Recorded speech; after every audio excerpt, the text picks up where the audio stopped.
whether it's planning their day or how they even, tackle the day, especially if they're newer reps. So Colby, I want to hear a little bit from you, especially managing the BDRs and kind of some tips and tricks that you discuss with your reps and talk to them about kind of where to start tackling the day. Yeah, absolutely. Thank you so much, Helen. Where I like to start is before even creating benchmarks or scorecards, is just how are they allocating their working hours. So I've broken things up into a couple different categories of activities.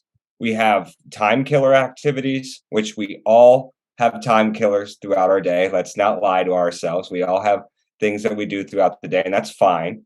But I also broke up investment time and then money time activities. Ultimately, when we're trying to create our schedule, we want at least 50% of our schedule to be money time activities. But this is a little abstract, so if you don't mind just hitting that marker, this is what it's going to look like. So when new reps just out of college start filtering in the door, they might not even know what a good schedule looks like, let alone how to work that schedule. So you want to kind of create a framework of an ideal schedule for them, so then they could start to understand the importance of this schedule. As you can see all the way to the left, I broke up time killers. These are things, like I said, that we all have throughout our weeks, but we want to really keep those at a minimum. I would say about 15 to 20% of your schedule should be, at maximum, should be time killers. Next, we have investments. These are activities that directly lead to money time activities. I have gold for kind of personal development stuff, and then I have purple, which is a royal color. That's for territory development. Now we have the blues, which is a lot of email outreaching, the demos, the prospect meetings. And then, of course, green is money. That's phone time activities. And like I said, you really just want folks to start creating their schedule. So at least 50% of that schedule is always doing money time activities to generate meetings, activities to generate revenue. Yeah, no, absolutely. Sorry. I would like to just add a bit more color into how we're doing things similar to what Colby is sharing, because we were just talking before this webinar that we actually do a couple of things similar, and we also do color coding calendar. And the difference we have at Outreach compared to Mindtricks is we normally promote people internally within segments. So we start from SMB, and that probably would be very, very relevant for somebody who's starting an SMB segment, because indeed is the first time potentially they're doing an SDR work. And they need way more hand-holding and showing them the ropes. When they get into upper segments of commercial and enterprise here at Outreach, we kind of scrub this and just give them a bit of more guidance in terms of what the money-making activities is and when during the day they should be executed, and then a couple of other things which are super important for them to be in the calendar. So for us, an upper segment would be similar to you, Colby. We're actually calling them money-making activities, which is like cold calling and LinkedIn voice messages or whatever they do in order to generate their activities the most or get those meetings in. Usually that's calls at Outreach as well. We have a amber, yellow, however you want to call it, which is prospecting, and we want to make sure that they have a block in their calendar to do prospecting, and then maybe like an orange would be researching and making sure that they're dedicating time in their day to the researching or follow-ups of calls or any other activities they need to do. And the rest, we give them the freedom to decide where do they want to invest time, since they are a bit more not necessarily senior, but they have some experience of how to do the job at this point.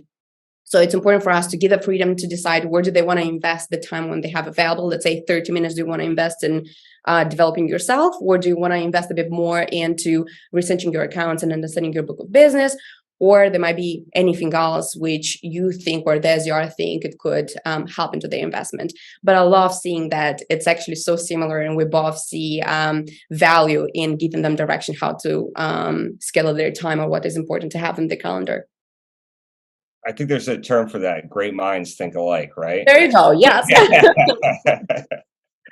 Yeah, absolutely. it's interesting to hear, I think, especially from Colby's point of view, when you have maybe newer reps, giving them more of that guidance, especially if they're new to the role, it could be their first kind of corporate job. So I think depending on their seniority level, giving them some guidance, whether it's, pretty strict on what percentage you should be allocating your time, or if they're a little more senior with what Anastasia was saying, and giving them some flexibility. Here's what we're recommending you do, but you're going to have some gaps, and that's kind of up to you to learn and figure out where you need to invest more time, whether it's doing that account planning or discovery. So I think that's really important. And seems like we're all visual learners, so using that calendar and using those color codes are great. Feel free to grab a screen grab of this. I think this is really helpful just to think about how you divide out that time during the week, and making sure you're giving enough time to the activities that are really gonna make the most impact. Exactly. I think another big point is just being intentional with your schedule, right? Whatever your process is, if you're intentional with it, you're going to be working that schedule. The schedule is not going to work you. Mm. I wonder on that last or on the schedule. I wonder if you, Colby, have times when you all do the same activity. Let's say a sequence blitz or a call blitz, or let's say Monday morning from 9 to 12, you want to connect with your account executives because this is the time when you want to plan your week and know exactly where you're gonna go and put focus in when you do prospecting or anything else. I'm curious if you utilize that, or you kind of like give them full freedom in terms of when and where that time blocks should be scheduled. Yeah, great question. Thank you for that. I would say I definitely give them the freedom. We all work with adults here. We often learn best when we have a little bit of room to make mistakes. So it's ultimately just empowering the reps with this information and allowing them the freedom to either utilize it or not. If they don't utilize it, getting back to benchmarks, we're going to see that in benchmarks and scorecards, and it's pretty easy to start identifying if they're being intentional with their activities or they're just going through the motions. Oh, awesome. Thank you. Yeah, and that's kind of a good segue into measuring and benchmarking. So I want to hear from both of you how you approach measuring the performance of your reps and benchmarking your top performers and comparing them to your lower performers. Anastasia, if you want to go first and just talk a little bit through your process. Yeah, sure. I guess I'll start with how do we benchmark, and what is a benchmark for us? Obviously, we do set up quotas for SDRs based on our OKRs and what our revenue goals are per team, and obviously per pipeline. So it comes up that both upper segments, so commercial and enterprise, have similar quota goals, so it's 9.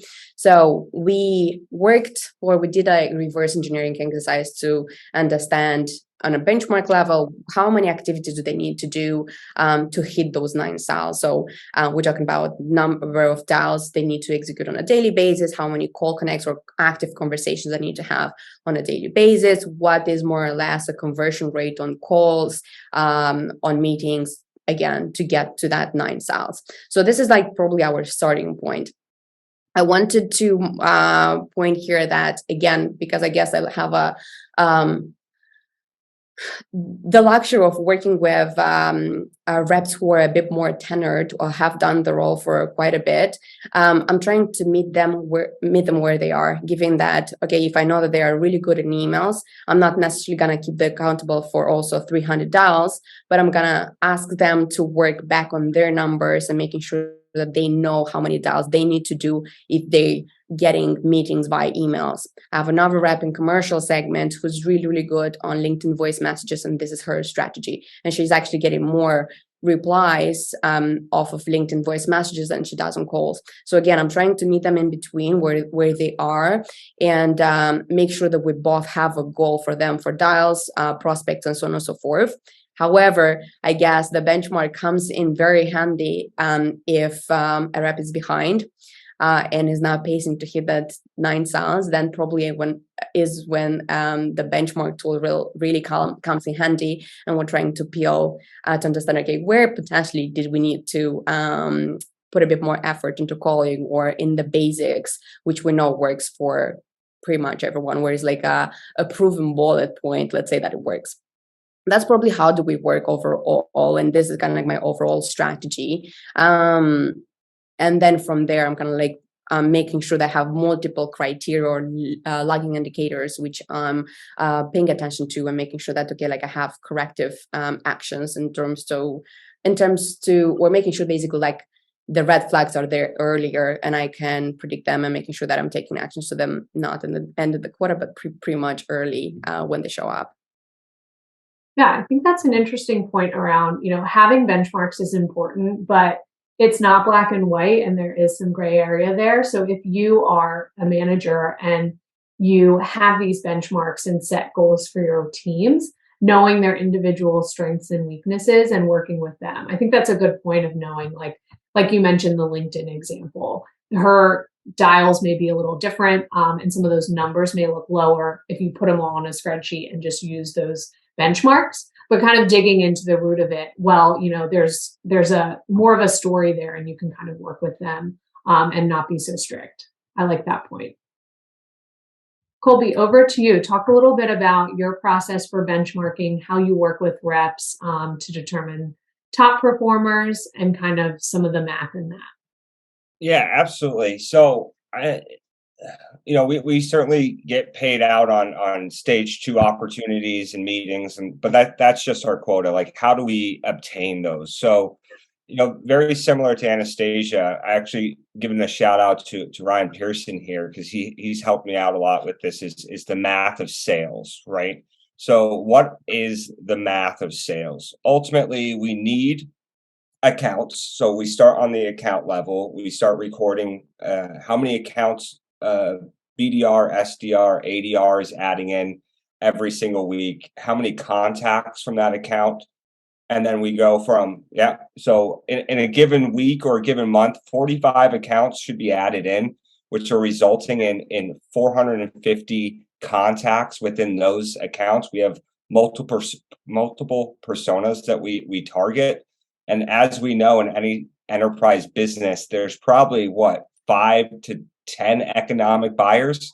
So if we're just reaching economic buyers, that's 5 to 10 people in account. But if we want to go for champions as well, there's another 5, 10 folks that we can add in per account.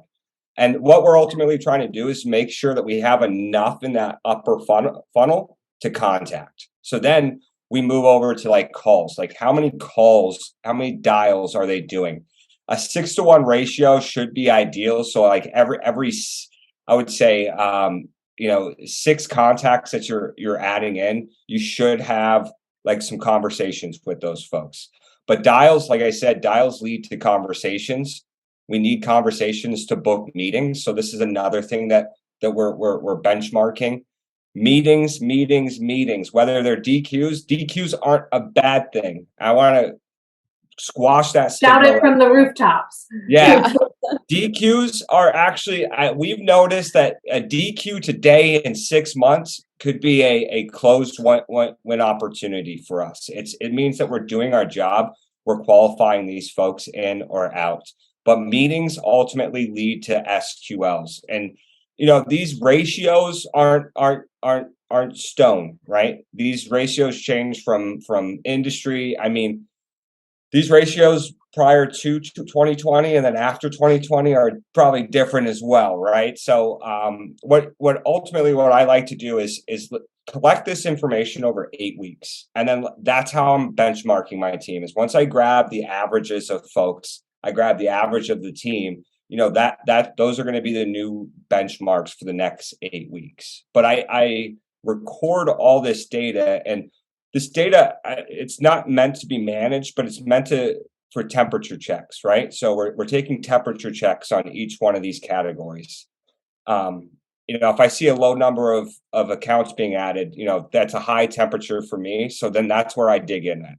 That's where I'm going to start to ask questions, say, what's going on? What accounts are you adding? Let's dive into these accounts. Contacts, same thing. Are we adding the right people, the right personas that we need to have valuable conversations? Are we outreaching enough in the market? Are we in the market enough to convert some of these folks into conversations? And then are we on message? Are we translating product to value to convert conversations to meetings? And maybe we have a lot of meetings, but not a lot of opportunities. Again, that's another place where you could take the temperature and then start your investigation. This is very rarely not the picture, but this is just a point to start to investigate on leading indicators and lagging.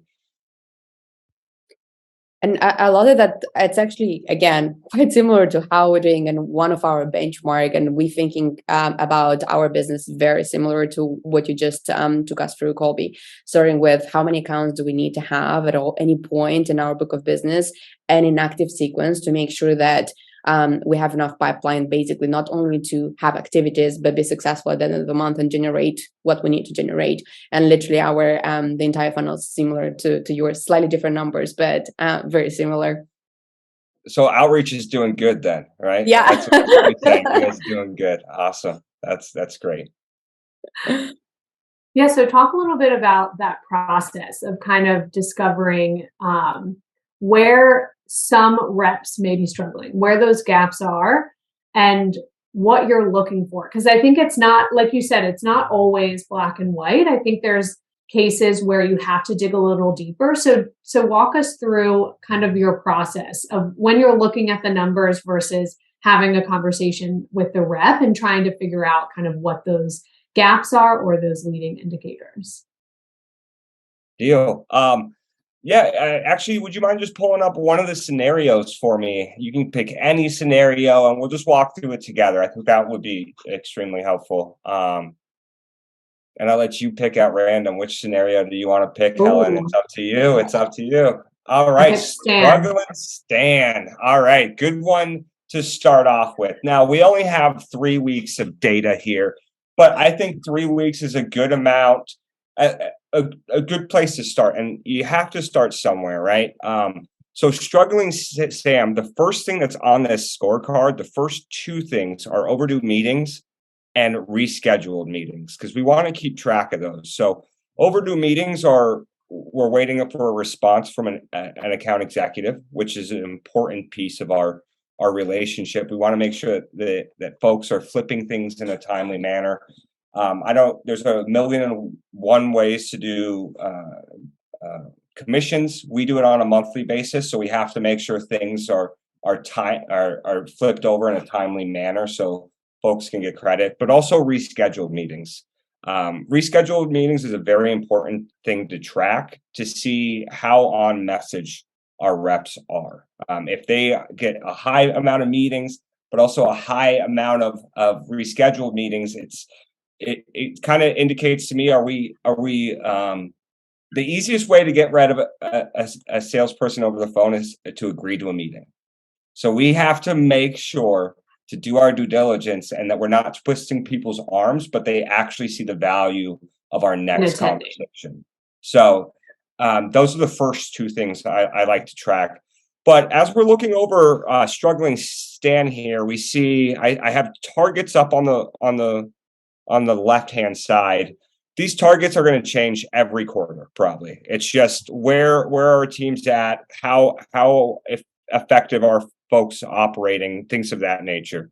But it looks like he's adding a fair amount of accounts. He's adding a lot of prospects into sequence, 170, 156. So, struggling Stan here, I mean, it looks like he's doing the activity. But then we get down to conversations, having a lot of conversations, but they're not converting into meetings. And that is where I'm taking the temperature right there. They're doing the activity, but are they messaging correctly? Are they communicating product into value, or are they just pitching product?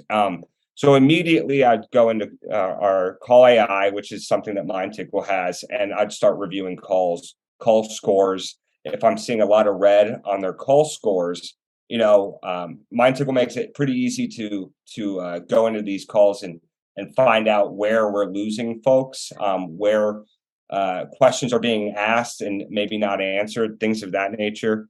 But for struggling Stan, it's really you look down at the conversions and you see the conversions to meetings is at like 6%, 6.6%, which is just nowhere where we want to be. That immediately tells me that I need to go and start coaching on call coaching immediately. Need to start call coaching. We need to review some calls together. We need to figure out where the hang up is, where we're having 16 conversations and only converting one into an actual meeting.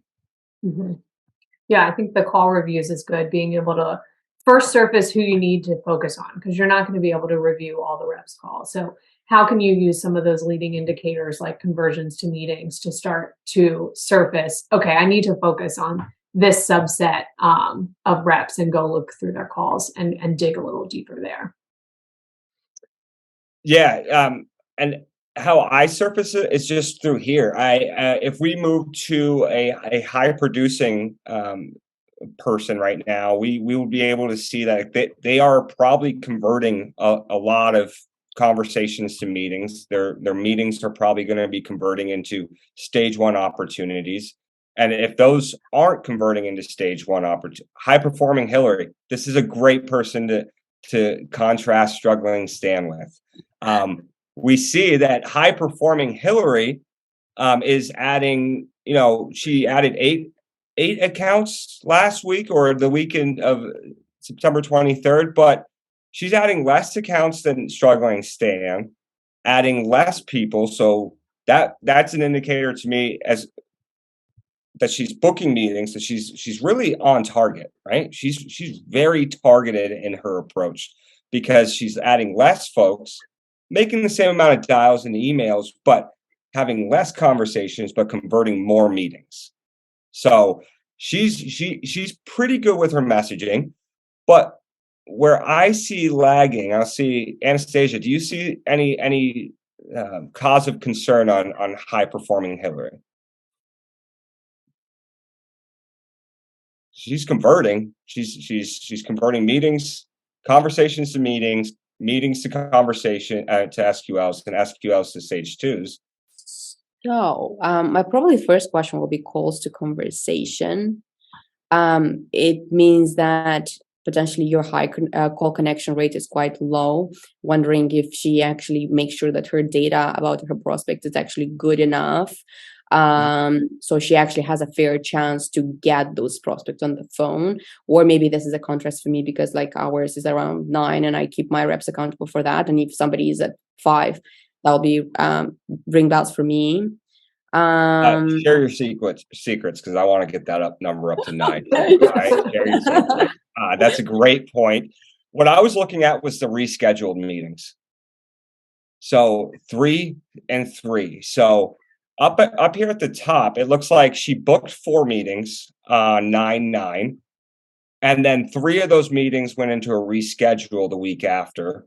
She booked 2 more, and then 3 are still waiting to be rescheduled. So that's something that I might dive into. And again, with call coaching as well, is looks like that maybe we might be twisting these people's arms to get them to agree. It sounds like the BDR is very good at their job. They're very good at convincing folks to take meetings and to meet with us, but maybe not so good on translating value. But either way, I'm taking that temperature, and this allows me to look at very specific places to take temperatures.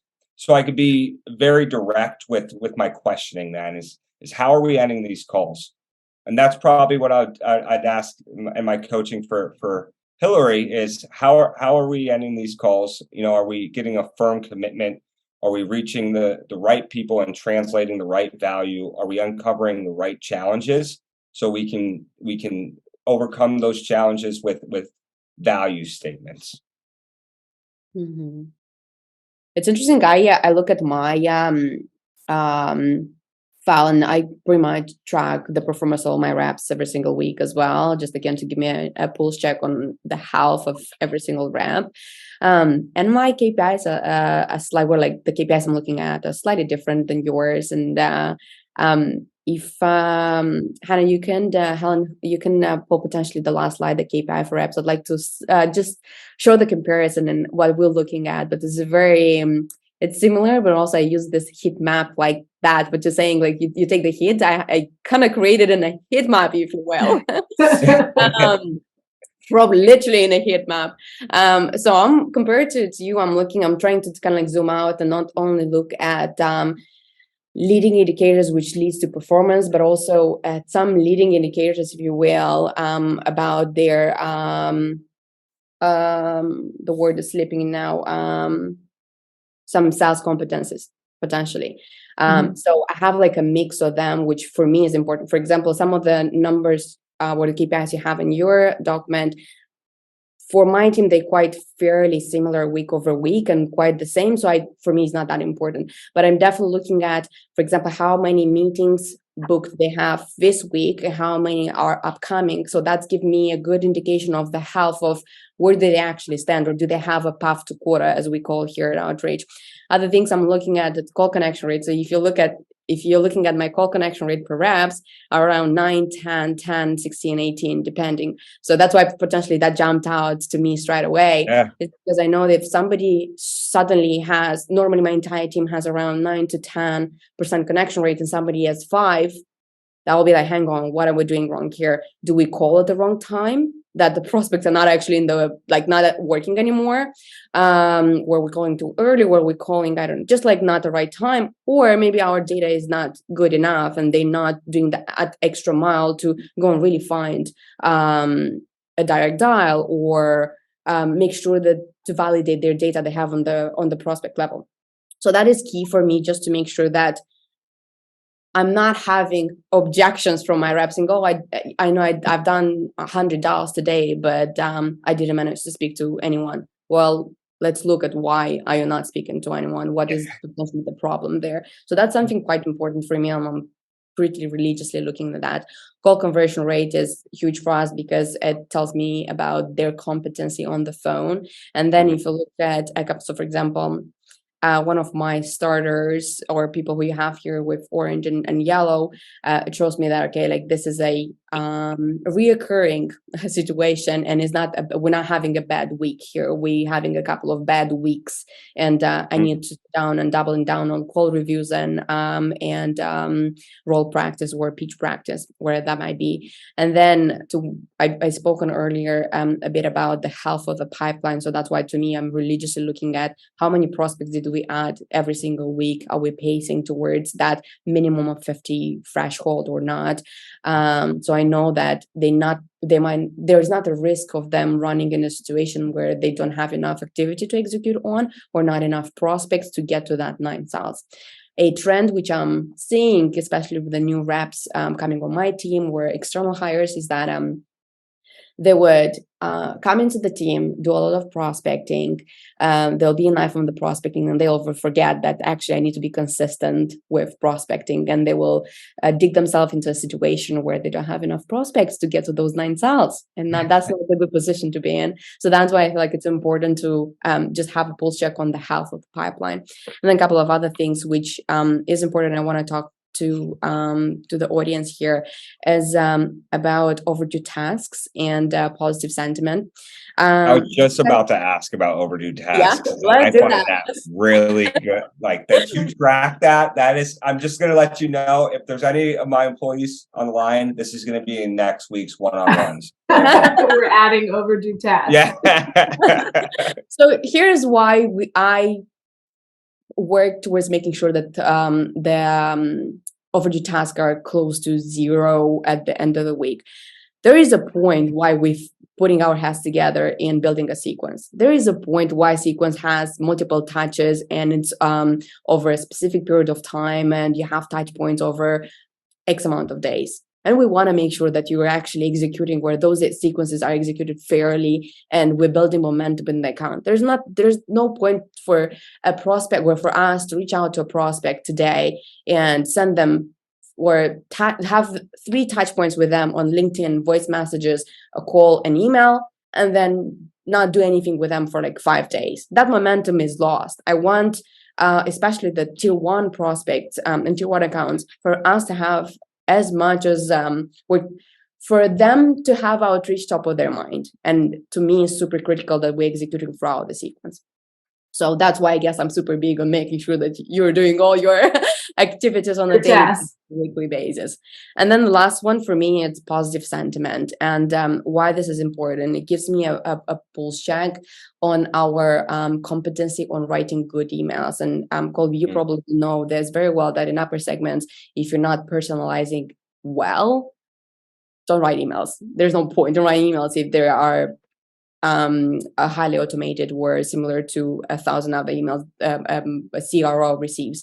So to me, it's super important that every single email, the manual email, it's going to be personalized. And I want to check what is a positive reply rate. And it's important. Basically, I want to make sure that everyone is not only paying attention to how many meetings are coming from the email channel, but also how well are we working with that channel? How much effort are we putting in that personalization? Do we actually? It's taking a lot of time from the reps day. A lot. Like, do the research, connect the dots, making sure that you translate that research into the value proposition for a CRO and a manager at the same time. Then make sure that basically you're taking the time and writing a damn good email. Otherwise, we're just wasting time here. And I want to make sure that this skill is valid for everyone in upper segments. Yeah, Anastasia, we got a question over the Q&A from Steve that asks about how you're measuring that positive sentiment. Can you talk through a little bit about how you're measuring it and kind of what those numbers mean that we're seeing here? Yeah, I'm very lucky to, where we at Outreach are very lucky to drink our own champagne, if you will. We say eat our own dog food. Much? Pretty much. So fancier. So at Outreach, we do have a functionality which is looking at all our emails efforts in depth. Not only at the sequence level, but literally at every single step of the sequence, which is huge to me. It's huge to me from different perspectives. Not only I am able to measure the performance of the message of a rep, but also it gives me as a manager a good understanding how well every single step of my sequence is performing, and if I need to do some tweakles to some of the steps. If I'm losing 50% of my prospects at step 3, then step 3 needs to be changed yesterday. And I just feel very lucky to be able to have this type of level of data to inform my, where exactly do I need to change my tactics and my strategies, and just basically inform how I operate as a manager, and making sure that it's not a gut check, but I have data to inform my action. Yeah, absolutely. And I think with that, I know we talked about how we're measuring all of this, a lot of the heat mapping and kind of seeing where your reps are. And I think I want to segue a little bit into, okay, now what? So you've looked at that heat map, you've looked at the metrics from your reps, and you kind of identified maybe through that sentiment score of who you need to focus on. But talk a little bit about what you do in terms of ongoing correction. So how are you going to correct this before it really affects kind of the rep in the long term and affects your numbers? What's kind of in your tool belt that you use to actually make change for the rep performance? I'm going to say it as Colby said it earlier, Helen, pick a KPI.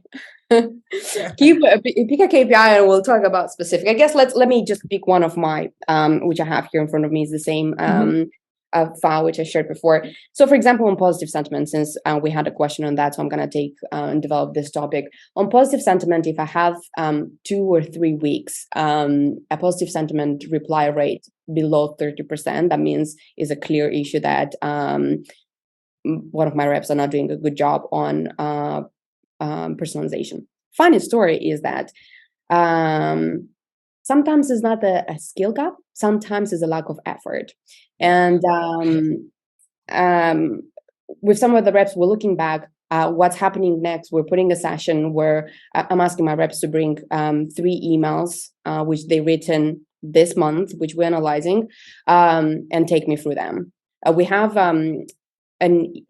an email scorecard, which is specific things where I'm expecting to see in an email, from the personalization to the pain points, how I'm connecting the dots from the personalization to the body of the message, and then what my CTA should be. So I'm asking them to bring 3 emails, which they believe to be good, and prove me that they still got the skill.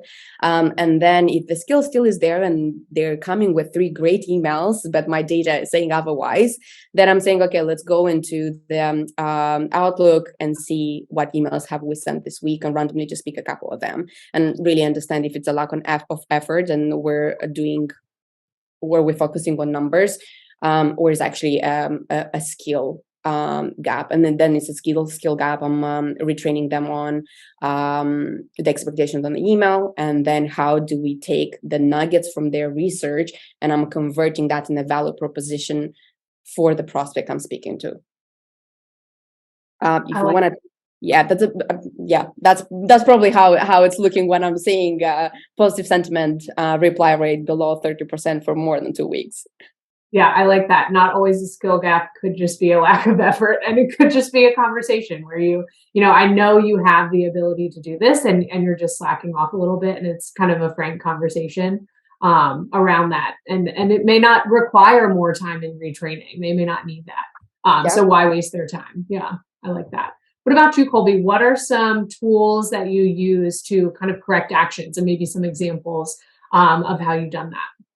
Yeah, absolutely. So great question.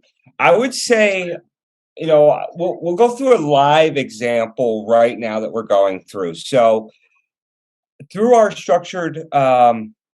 through our scorecards, I hold very structured one-on-ones. I really own that one-on-one. I think managers really need to own their one-on-ones and prepare for those one-on-ones and bring the data. I think, Anastasia, you said lead with data, right? Use that scorecard and we review it together. If you notice on one of those scorecards, I have links to every single report that I pull from, because I want to empower the rep to start, 1, thinking about this, 2, to have access so they know where to find stuff so they could prepare for our one-on-one as well. But it really starts with the one-on-one.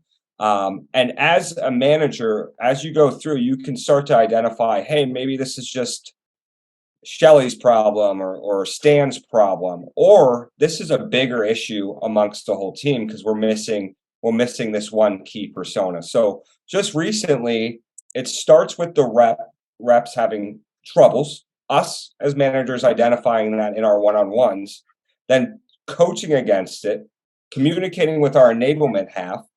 Enablement starts to make a on-the-fly training for whatever corrective action that we need. Enablement will release the training, then we'll reinforce that training with structured role plays that we hold twice a week, every single week. We'll take the best examples, we'll take those A performers, and then incorporate those actions, whether it's them exercising out on a call, through email, a really great email. But then we'll incorporate those A players executing that into our refresher trainings. So then it's no longer like I'm telling you what to do, so it's Vivian, but it's like your peers showing you how to do it as well. And I think that's the important piece on these is if you create a feedback loop from rep to manager, coaching to training to enablement back to the rep, that's how the corrective action really starts kicking into high gear, right? Is creating that feedback loop, because you could do it on an individual basis, absolutely, and that's kind of like where we take the temperature on the scorecards. But if you start noticing themes throughout the team, like that's when you get the enablement, and hopefully everybody has an enablement partner. If you don't, they're an amazing resource that your company should definitely invest in, because it allows me a lot more time to coach while they are getting trained. Mm-hmm. And I can reinforce that training. Yeah, I think the one and done enablement isn't going to work. Like you said, they have to be agile because things are changing. So if you're noticing your team's lagging in a skill, you may not have the right content. If you do, great. If not, your enablement team needs to be agile but also following up. It's not, take this course and then it's all solved. And I think that's interesting, talking about the multiple different ways that you're reinforcing that. You're having role plays. I think team coaching is huge, and you brought that up. Making sure that they know that they can learn from each other, and hearing kind of other team members go through it and practice their skills and seeing what good looks like kind of empowers them to learn from each other. I know in sales, it can be a little bit of a dog eat dog world in some cases, and fostering that team culture, that they're working together. So I want to hear other ways that kind of your team kind of leans on each other to learn about challenges they're facing, whether it's objections or how you've seen your team kind of start to use each other and coach each other. Yeah, it's a great question. I know over at Mindtickle, we have BDR-led role plays as well, outside of like the two role plays that we have. And that is ultimately an environment where BDRs can feel safe without any type of level of management in there. They could bounce ideas off of each other. They can self-correct. I'm a big proponent in self-correcting. So when I do my role plays, my opinions always last. I always ask the role play, like, how do you think you did? What did you struggle with? And then I ask whoever played the prospect, how do you think they did? What should they have asked? What were you looking for? And then it's about my opinion. But I think just leading with the rep is a good way to start that culture and kind of putting it on them. So we've definitely done rep-led role plays. We currently have like rep-led culture crew, rep-led messaging crew as well. We really want to empower reps to work together across teams on our goal. And our goal is to get meetings booked and closed revenue. So, it can feel kind of dog eat dog world, but I think that Mindtickle does a great job of keeping it a collaborative competition rather than a single competition. Mm-hmm. Love that. Anastasia, from your end? Here at Outreach, we literally have the same philosophy, Colby. Literally, our Monday work-wide role plays are led by one of my reps, and we strategize ahead of it. Like on Friday, we strategize for Monday, and we want to make sure that we have a topic we want to reinforce, and then I'll have that rep to send a reminder and a few resources to come prepared. So, for example, if we have a new messaging right now, I want them to read the new messaging ahead of a session and come prepared, and that is led by an SDR, and then managers potentially do jump in some of the rooms if we're doing virtually or physically in a couple of rooms. And similar to what you Colby said, we're going last. We're giving them an opportunity to practice on giving each other feedback and making sure that they understand what they need to pick on or potentially change and tweak them. Other tool we're using here at Outreach, which I am a massive, massive fan, and I see it working very, very well at different organizations I've been a part of. It's a mentorship program where basically once we have a new person in the team or an external hire, we matching them with a mentor.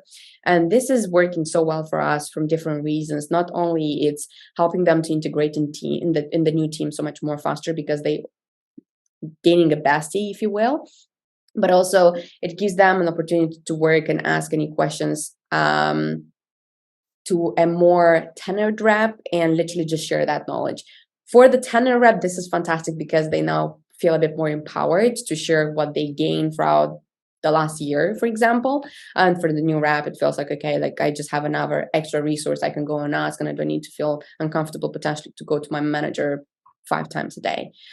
So I'm a big fan. Something I tried before in my previous role, the current, was even have a buddy program. Let's say if you already have a fully ramped team and they're not necessarily benefiting from the mentorship program that much, we buddy them up for a month and they will have a shared goal in terms of achieve target. So let's say if both of the reps are shooting for 110% of their number, and they both of them hitting that, they will be eligible for a prize or a financial remuneration. Let's say it's not big, let's say £100, doesn't matter, something which is sufficiently attractive, but it's the fun part which is at play here, and that worked very, very well, especially if they are more tenured and they want to strategize with each other, or they want to bounce ideas off each other. Works perfectly. So I would strongly recommend to definitely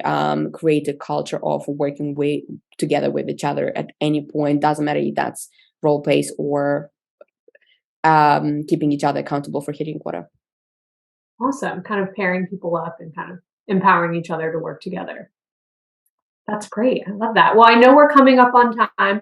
I want to take time to answer any questions. But while I do that, I wanted to put this QR code up on the screen. We do have our fall product announcement coming up on November 15th. So snap a pic of that. You can register for a fall product announcement. Another great conversation. We'll have Roderick Jefferson, who's our keynote author of Sales Enablement 3.0, and then Rosalind and Linda both joining us for a fireside chat. So wanted to push this out there. But while I'm doing that, and would encourage everyone to type in the chat any questions that you have. We had one come through from Charlie for you, Anastasia, around coaching, just how you motivate managers to coach. I think we all know how busy people are today.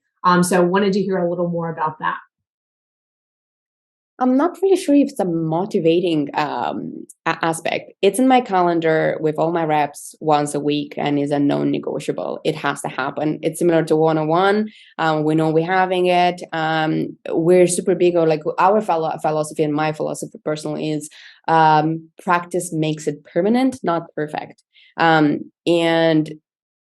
it's there in the calendar. It needs to happen. We might shift around, for example, what areas we're focusing in. Let's say if I'm seeing that they're really behind on, or for example, I'm looking at the call disposition and I'm seeing the majority of their calls are in prospect request a call back, then I might just focus on role plays on callbacks and how do you handle those objections. But to be honest, with all the managers on the calls, it should be in the calendar. It shouldn't be a motivation, and part is like a core part of our job. It's mandatory. Yeah, it's mandatory. It's mandatory for sure. Awesome. Colby, any closing thoughts before we kind of push it over to Savannah? Really, it's just own the one-on-one, and to help your reps stay accountable, give them access to all the reports that you're going to judge them off of. So you can start empowering them to prepare and make the moves. So your one-on-ones will be much, much smoother. I promise you. So that's it. Align, define, and give your reps the power. Yeah. Amazing. Great.